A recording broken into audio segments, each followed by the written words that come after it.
पंजाबराव पवार के बाद इस बंजारा लमाणा नायकड़ा कुंभ के संचालन समिति के जो अध्यक्ष है, ऐसे अध्यक्ष पूज्य श्याम चैतन्य महाराज को मैं यहाँ आमंत्रित करता हूँ। उनका अभिनंदन पूज्य रामदेव बाबा करे, ऐसे मैं रामदेव बाबा को प्रार्थना करता हूँ। पूज्य श्याम चैतन्य महाराज गत 4 महीने से ना दिन देख रहे हैं ना रात देख रहे हैं। सैकड़ों कार्यकर्ताओं को मिले हैं, कार्यकर्ताओं की उन्होंने समितियां गठित की हैं और उन्हीं के माध्यम से, उन्हीं के संचालन के कारण ये कुंभ यशस्वी हो रहा है।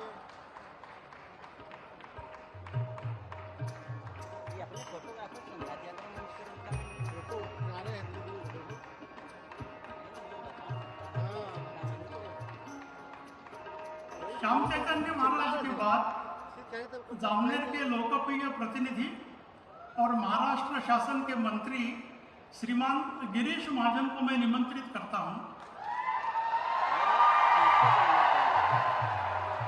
गिरीश महाजन को अभिनंदन पूज्य योगी जी करे, ऐसे मैं योगी जी को प्रार्थना करता हूं।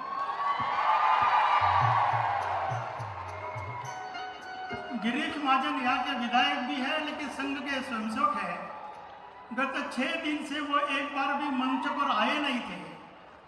मैंने उनको कहा कि आप सभी का स्वागत करने के लिए भाषण कीजिए, तो उन्होंने कहा वो भाषण भी मैं करने वाला नहीं हूँ, इस मंच को राजनीतिक नहीं बनाना, इसलिए प्रशासन और प्रशासन का प्रतिनिधित्व माननीय गिरीश जी, उनका सत्कार योगी जी कर रहे हैं।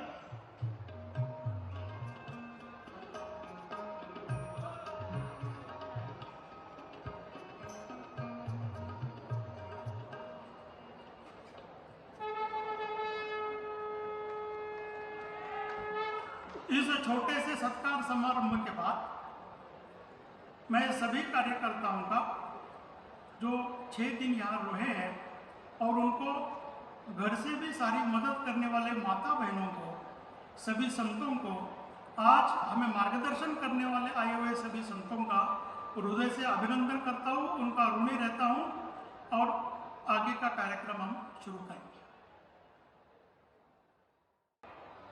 आज के इस कुंभ के आयोजन में मैं उत्तर प्रदेश की जनता की ओर से हृदय से अभिनंदन करता हूं, स्वागत करता हूं।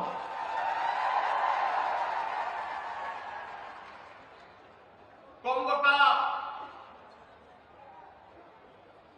तात्विक जो भाव है वह सर्वसिद्धि प्रद कुंभ ही है, यानी जो सभी प्रकार की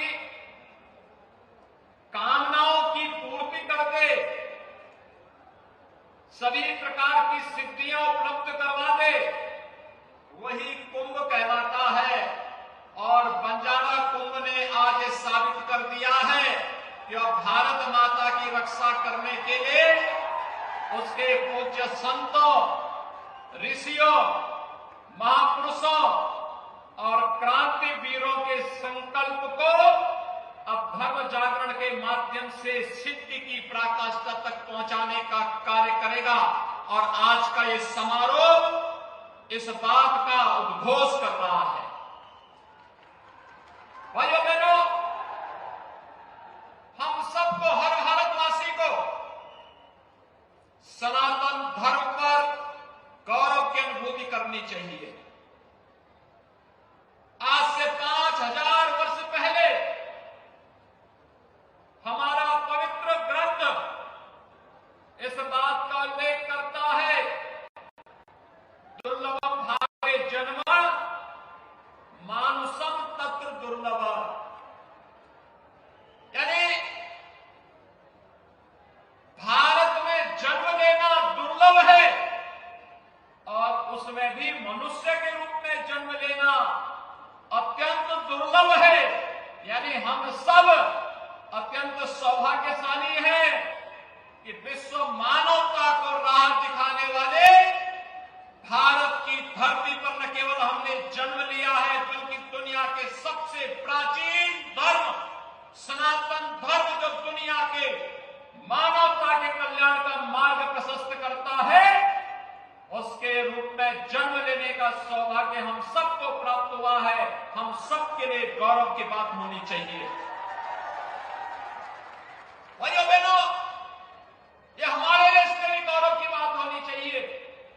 सनातन धर्म का मतलब है मानव धर्म, क्योंकि यही तो संदेश देता है दुनिया को। दुनिया में मित्र कहीं नहीं देखने को मिलता है जो कोई ये घोष कर सकता हो कि अयम निज परोवेति गणना लघु चेतसाम उदार चरिता नाम। तो वसुधैव कुटुंबकम का उद्घोष अगर कोई कर सकता है, हमारा सनातन धर्म ही कर सकता है। और सनातन धर्म के साथ छेड़छाड़ करने का मतलब मानवता के जीवन के साथ खिलवाड़ करना है। जो लोग अवैध धर्मांतरण के माध्यम से राष्ट्रांतरण की कुत्सित मंशा के साथ भारत के अंदर कार्य करना चाहते हैं, उनकी मंशा कभी सफल नहीं होने वाली है, कभी सफल नहीं होने वाली है। क्योंकि अब तो ये जागृत समाज खड़ा हुआ है। आज हम खड़े हुए हैं कि देश अपनी आजादी का अमृत महोत्सव मना रहा है। और आजादी के अमृत महोत्सव वर्ष में भाइयों बहनों, आज आपने देखा होगा भारत जिस तेजी के साथ विकास की नित नई ऊंचाइयों को प्राप्त कर रहा है। विगत 8 वर्ष के दौरान प्रधानमंत्री मोदी जी के नेतृत्व में एक नया भारत बना है। जिस ब्रिटेन ने 200 वर्षों तक भारत में शासन किया था, उस ब्रिटेन को पछाड़ करके आज भारत दुनिया की 5वीं बड़ी अर्थव्यवस्था बन गया है। और बहुत शीघ्र 4थी अर्थव्यवस्था भारत होगा दुनिया की। कुछ ही वर्षों में भारत दुनिया की 3री अर्थव्यवस्था होगा। और जिस तेजी के साथ जिन सनातन मूल्यों की रक्षा करते हुए, मानवता के कल्याण का मार्ग प्रशस्त करते हुए भारत की सरकार कार्य कर रही है। 140 करोड़ का भारत प्रधानमंत्री मोदी जी के नेतृत्व में होता है। भाइयों बहनों, कोई कारण नहीं, अगले कुछ वर्षों के अंदर भारत दुनिया की टॉप की अर्थव्यवस्था में होगा। इसमें कोई संदेह किसी को अब नहीं होना चाहिए। आजादी के अमृत महोत्सव वर्ष में भारत को दुनिया के उन 20 बड़े देशों का नेतृत्व करने का भी अवसर प्राप्त हो रहा है, जिन्हें G20 के देश कहा जाता है। भाइयों बहनों, G20 के वे देश हैं जहां दुनिया की 60% से अधिक आबादी निवास करती है, जहां पर दुनिया के 75% से अधिक व्यापार पर जिनका नियंत्रण है, 85% से अधिक अर्थव्यवस्था पर जिनका अधिकार है और 90% से अधिक पेटेंट पर जिनका अधिकार है। ये वही G20 के देश हैं। और प्रधानमंत्री मोदी जी के नेतृत्व में भारत उनका नेतृत्व वर्तमान में कर रहा है।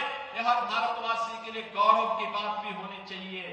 और यही आपके वोट की ताकत भी है। भारत को एक गौरव मिल रहा है, हर भारतवासी को गौरव मिल रहा है। और इसीलिए जहां यह भारत की ताकत अब वैश्विक मंच पर दिखाई दे रही है, वहीं याद करिए अमृत महोत्सव के मुख्य आयोजन में प्रधानमंत्री मोदी जी ने हर भारतवासी को पंचप्रण की याद दिलाई थी। ये पंचप्रण गुलामी के अंश को सदैव के लिए समाप्त करना। आपने देखा होगा राष्ट्रपति भवन के मुगल गार्डन का नाम अब अमृत उद्यान हो गया है। और मैं उत्तर प्रदेश से आया हूं ना, सरदेव भैया जी जोशी जी यहां मंच पर हैं। अयोध्या में 500 वर्षों का इंतजार समाप्त करके भगवान राम का भव्य मंदिर का निर्माण भी हो रहा है। 500 वर्षों में न जाने कितने संघर्ष हुए, न जाने लाखों हिंदुओं को बलिदान देना पड़ा।